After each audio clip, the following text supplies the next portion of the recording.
सिलक्यारा सुरंग के अंदर मैनुअल ड्रिलिंग के काम में भारतीय सेना के इंजीनियरिंग कोर मदद करेगी। रविवार सुबह सेना की engineering regiment Madras engineer group यानी MEG की एक टुकड़ी सिलक्यारा पहुंच गई, जो यहां मैनुअल ड्रिलिंग का जिम्मा अब संभालेगी। दरअसल सिलक्यारा सुरंग के अंदर फंसे 41 श्रमिकों को बचाने के लिए ऑगर मशीन से ड्रिलिंग का काम किया जा रहा था।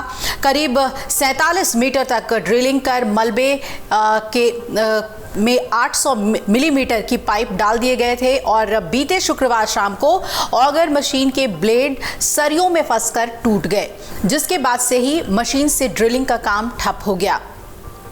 वहीं फंसे हुए ऑगर को बाहर निकालने के लिए लेजर, प्लाज्मा और गैस कटर से कटिंग का काम जारी है। ऑगर को बाहर निकालने के लिए मैनुअल ड्रिलिंग की जाएगी। इसके लिए खास तौर पर भारतीय सेना की मद्रास इंजीनियरिंग ग्रुप की टुकड़ी को बुलाया गया है।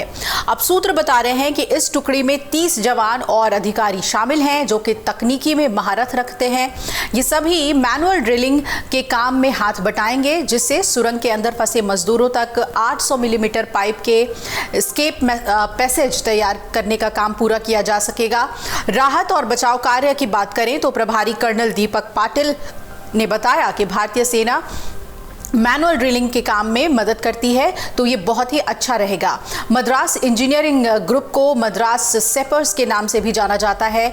ये भारतीय सेना में एक इंजीनियरिंग रेजिमेंट है, जो कि पैदल सेना के लिए पुल, हेलीपैड, नदी और अस्थायी पुल आदि के निर्माण में सहायता देते हैं। सुरंग में फंसे मजदूरों को निकालने के लिए 2 प्लान पर काम हो रहा है। आपको बता दें, एक तरफ सेना मैनुअल ड्रिलिंग कर रही है, तो दूसरी तरफ प्लान B के तहत वर्टिकल ड्रिलिंग कर मजदूरों को रेस्क्यू करने की तैयारी भी हो रही है।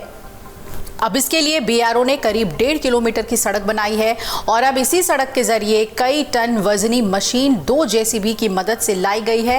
दरअसल 21 नवंबर के बाद से टनल में हॉरिजॉन्टल ड्रिलिंग की जा रही थी। इसमें काफ़ी हद तक कामयाबी मिली, लेकिन 60 मीटर के हिस्से में से 47 मीटर तक ड्रिलिंग के जरिए पाइप डाला जा चुका है। मजदूरों तक करीब 10 से 12 मीटर की दूरी ही रह गई है, लेकिन तभी ड्रिलिंग मशीन के सामने सरिया आ गई और मशीन खराब हो गई। अब वर्टिकल ड्रिलिंग के जरिए रेस्क्यू होना है, जिसे सतलुज विद्युत निगम लिमिटेड यानी SVNL अंजाम देगा। हालांकि इस काम में बहुत खतरा है, क्योंकि नीचे टनल में मजदूर हैं, ऊपर से बड़ा होल कर नीचे जाने का रास्ता बनाया जाना है।